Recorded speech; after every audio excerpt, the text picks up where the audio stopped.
All right, welcome back to In Soccer We Trust. I'm Jimmy Conrad alongside Heath Pierce and Charlie Davies.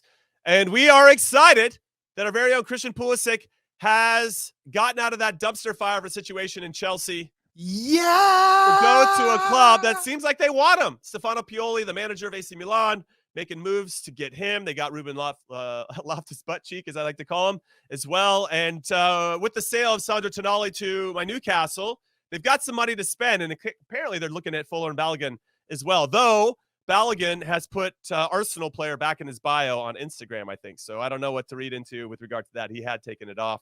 So we'll see. We'll get more information on that as the days go by. But this is a big move. Chuck, Pulisic to Milan. Now it's done and dusted.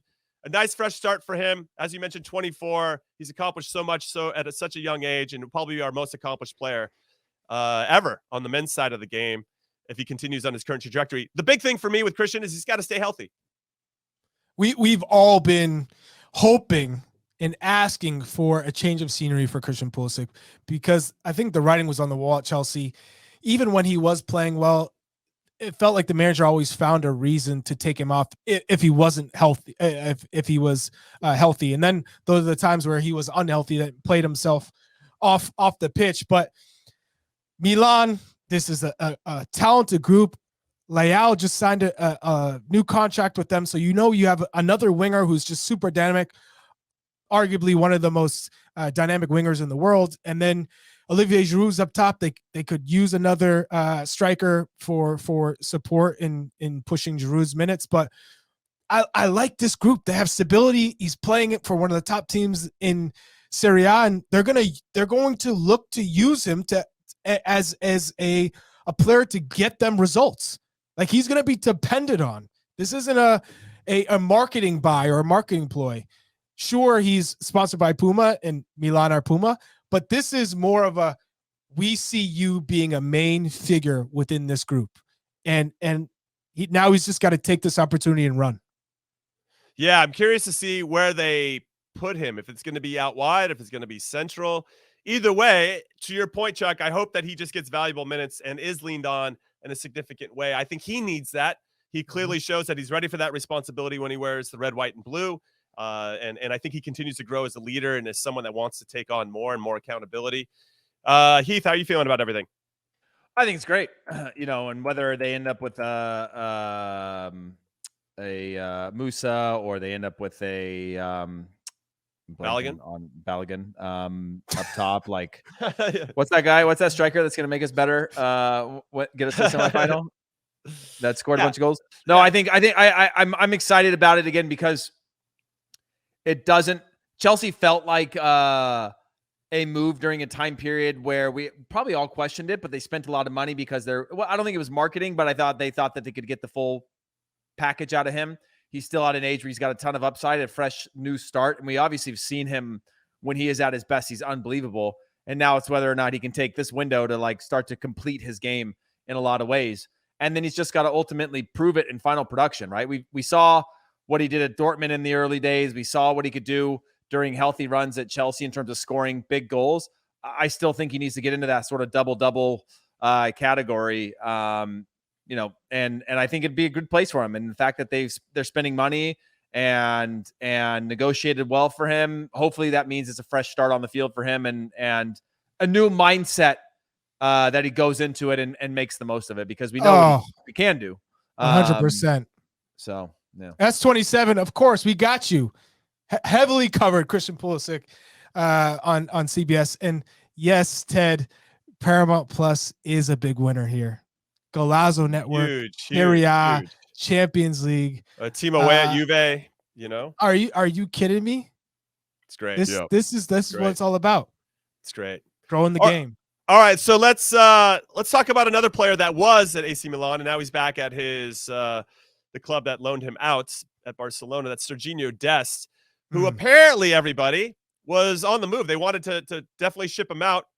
And now they might have to keep him because of financial restrictions, Barcelona. So Xavi is giving Sergino Dest an opportunity to prove himself in preseason, because right now they don't really have a right back. Jules Koundé, who is usually a center back, but will play outside back or right back for the French national team as well. He doesn't like to play right back. He doesn't like to play it. Already come out and said he doesn't like playing it, but can do it. But Sergino Dest has some room there to potentially grow. From what I understand, there's a report that came out in some of the Barcelona fan publications, that Xavi's just not a fan, or the Barcelona coaching staff not a fan of Sergino Dest's lack of tactical understanding in terms of how they want to play. They want to move him because he's on pretty big wages, but they're not getting any biters with regard to that. So don't make it tactics. He's Dutch raised. They are tactical. That's what I said. That's what I think. But yeah, I don't know. This is an interesting situation. Can he figure it out? And if he can't, where does he go? We know what we like about him. We know how he fits into our system, but it seems like he's struggling to find those minutes. Ronald Koeman, though, who brought him to Barcelona, really, really rated Sergino Dest, but Xavi clearly does not. So even if he stays with Barcelona, it just doesn't feel like he's won over Xavi completely, and I don't think that's a great situation. I'll throw it to our resident outside back, Heath Pierce, here on notes. It's hard, but, like I said, we've all seen the unbelievable, magical things that he can do, and we've also seen his ability to be ineffective and how big of a hole that can be, right? That's the polarization of a attacking first fullback that's probably better as a wing back, that's probably better as a midfielder, but we haven't seen him have the contribution to be a winger, right? He's kind of got that kind of modern fullback feel to him, but he left after one season at Ajax, right? We haven't seen him find his footing since. He can fill in all those gaps, but he needs somebody that believes in him. He needs somebody that, and that's why I worry about the biggest clubs where there's no room for error at Barcelona, right? Especially what they were going through and the dumpster fire that Barcelona has been. Maybe he gets a shot again there, and all you can do is hope for the best and have open and honest conversations, right? Because what we don't want to see is him buried into a reserve side somewhere, just sitting there wasting time away. He needs to be an integral part of a squad, but he also ultimately has to create consistent performances, which when you're his age doesn't always align, and that's where you see these guys default down to smaller clubs where they can sort of make a name for themselves, like an Anthony Robinson, make a name for yourself year over year. It's not going to work at Everton. Like, how do you then become that consistent, reliable pro that you get a coach that goes, I trust you, and you're going to have a few bad days, but I trust you to do right by me. So Sergino Dest at Fulham is what you're saying. Is that?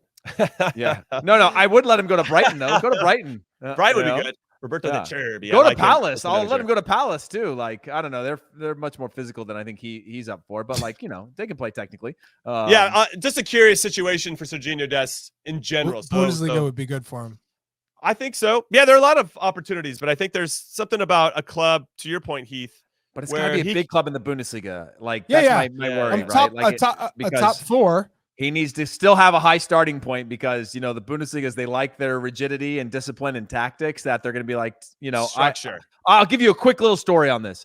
We had a coach when I was in the Bundesliga that would sit in the stands of our training facility. Like, as a left back, he would be on the right-hand side up in the stands about 8 rows up on this, like, it's not even stands. It was like a hill.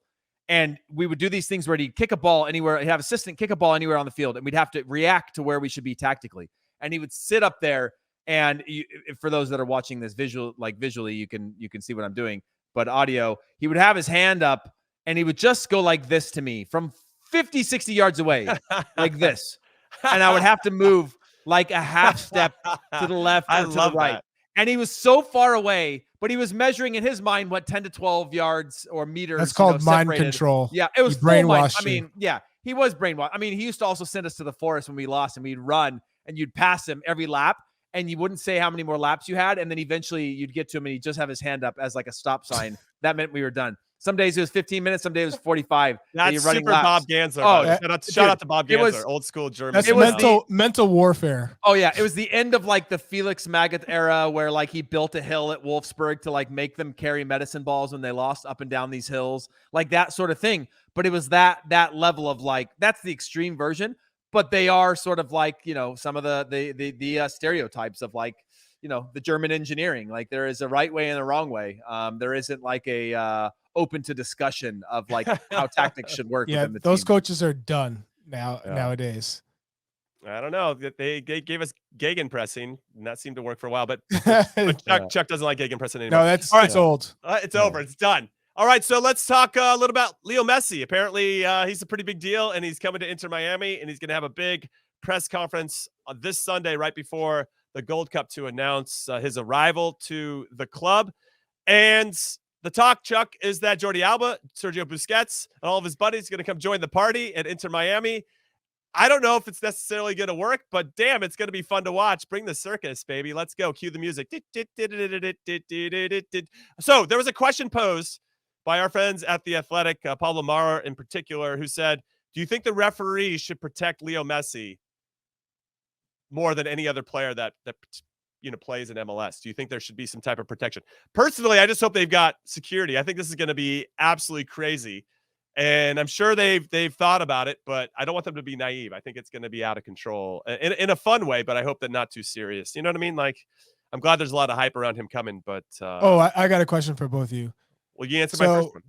Well, first, Messi's coming to MLS. Everyone knows how much this means to the league.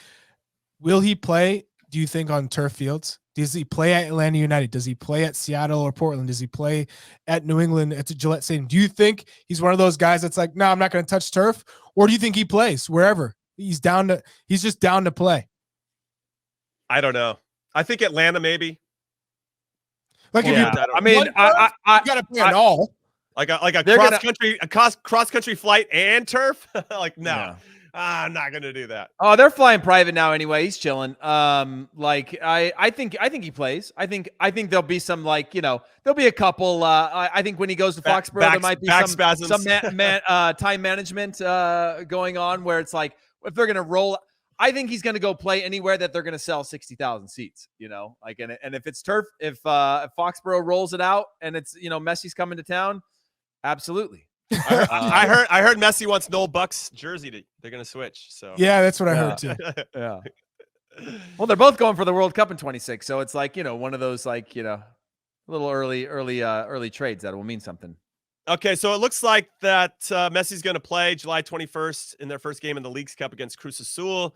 Not only that, Messi has already hit the sponsorship circle, the little car wash. He's hawking a new chicken burger with Hard Rock Cafe, the Messi burger, or Messi chicken sandwich or whatever. And he's doing butt ads and, fair play to him. He's really cashing in. I respect it.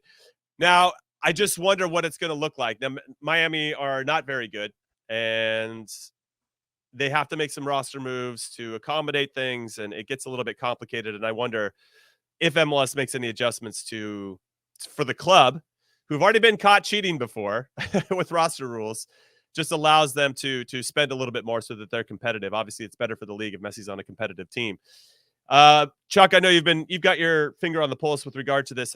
Let's extrapolate how you think the rest of the season's going to go. Do you think Miami will be competitive? Do you think they'll get in the playoffs by the end of it? Or do you think this is more about, hey, let's just introduce Messi, get Tata Martino back accustomed to the league, and then 2024 is where we're really going to take a swing at it? And also, is it like a sell period for your house now, or a hold to see what the values do, being his neighbor? A hold. It's a hold? For sure. Okay. A hold. Yeah. I love that. Good. Miami are, I feel like, it's 11 points to get into a playoff spot. It seems it's going to be difficult, but if you have one of the best players in the world on your squad, and you're giving them some support, it's not impossible. It's highly unlikely. I don't see them getting into the playoffs this year. I see them making a run late in the season because everything starts to click and Messi gets used to his teammates and they get used to him and how he likes the ball. But it's going to be too tough, I think, for them to make the playoffs just because they have a lot of holes. It's not just figuring out what they do in the midfield and attack defensively. It's just not strong enough. They aren't good. And you're adding a left back. If Jordi Alba, still you got center backs and a goalkeeper that you need to address. So I think it's going to be tough for Miami to get into the playoffs this year. Do you see them getting into the playoffs? It's hard to say. I mean, I'm curious to see what kind of moves. It's not impossible. That's not impossible. No. Not what do you mean? We got Drake Callender, guys. This is the next generation of our national team there right now. Okay, that's fine on the goalkeeper front, but I just worry about how are they going to get Messi the ball in good spots. he's notorious for walking around, but as we discussed, he draws so many people to him when he is walking around. It makes sense, but you still have to take advantage of that space when it's provided to you. And I just don't know if Inter Miami is good enough, consistently good enough to make that happen. I don't know. It's going to be interesting. So yeah, it's possible for sure, but I wonder what it's going to look like. And it's not a good look for him. Defensively, they're not good enough defensively.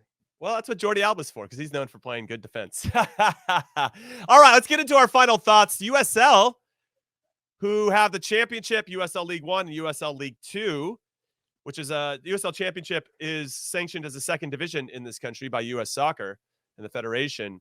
They are apparently going to be voting very soon about having promotion relegation. Now, it's, from what I understand, not something they would implement right away. It's more just to get a temperature of all the owners about, is this what we want to work towards here in the very near future?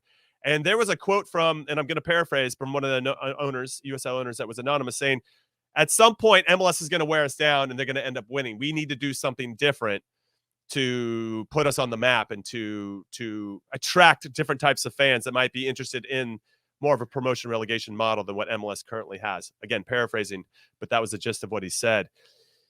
What are we saying to this? And what I think is interesting is, can USL Championship or USL, can they go back and try to sanction or get Championship, their top division, to be a first division and actually compete head-to-head with MLS? I don't even know how that process works. I don't know either, but I think that if they really wanted to compete and get after it with MLS, that would be the way to do it. I just don't know if U.S. Soccer would give them that sanction and how that all works. There's a lot there, a lot of layers to unpack. We'll go. You know what? We'll throw it over to our business head over here, Heath Pierce, who seems to have his finger on the pulse with this type of stuff. Go ahead, Heath. What's the question specifically? Can you repeat? Just promotion relegation. Do you think that is a good move from USL? That's first. Second, do you think that it's possible for USL to reapply to try to get first division status because they're currently second division? Yeah, I don't think. I mean, they can apply and go to FIFA and launch all the lawsuits that I'm sure already exist across everything. I think that's a tough sell. I do think I haven't read enough into the pro rel of within the league, but when you think about the League Two, League One to Championship, I don't know how you sell that to any of your top division championship teams that have been cutting checks for the last however many years. Well, in theory, though, if they're cutting checks, they should have a competitive team that shouldn't even put them in that situation. We all know that's not how it works sometimes. Some teams have bad seasons, but.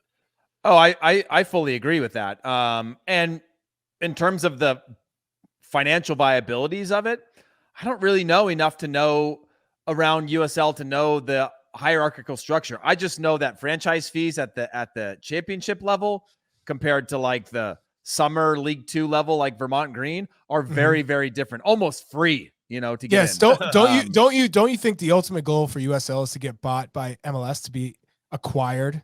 That's like their ultimate goal. I don't know, because MLS is starting they're circumventing. Yeah, right now it feels like MLS is like, okay, buying USL is not going to be an option. So and we're going to create our own development academy. We're going to create our own MLS Next Pro League, and we're gonna create our own pipeline now. We're not going to rely on these other clubs. We're going to get out our second teams. We're going to get them out of USL. We're going to put them in MLS Next Pro. Well, USL was pushing them out, or MLS Next. But remember, that's Bundesliga and Liga have their youth teams playing in professional leagues.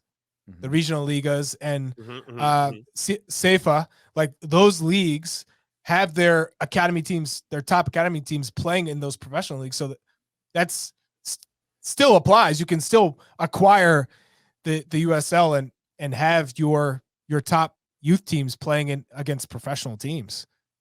Yeah, I do think at a certain point it only works if it's all swimming in the right direction, in the same direction. I mean, and that's the hard part, right? MLS is going to get close to 40 teams, and then you've got your own infrastructure to create, regional divisions or hierarchical divisions at a certain point.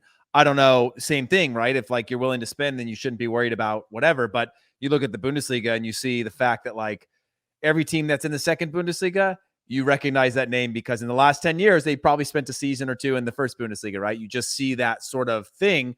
And it's not as fun as exciting and exciting when your team goes through it than it is, like, Bridgie Cannon's comments about relegation and every week being a big deal. That part is true. But again, from a business standpoint, I haven't read up enough. I've only seen the kind of hype around like there being a vote coming and that sort of thing. But anytime there's a vote, I'm sure that vote's gone to MLS owners at a certain point. I'm sure opening up salary caps and voting is a unique thing. The democratic process of voting is really unique, especially when you talk about legacy owners who have been propping things up for so long. New ones coming in. They seem to have a weighted vote. The legacy owners have. Yeah. Their vote counts by 3 or 4. Yeah. I mean, versus new owners that are ready to throw money at everything and see it all come together. And again, it's kind of like politics where there is a horse trading of things that happens in any sort of voting process, right? Where if I'm a voter with multiple votes, and I want other things, like I want to get rid of my academy and just have my money spent on other things, that can be, there's just not like always just like we're voting on one thing. Nobody looks at it that way when they're rich and powerful.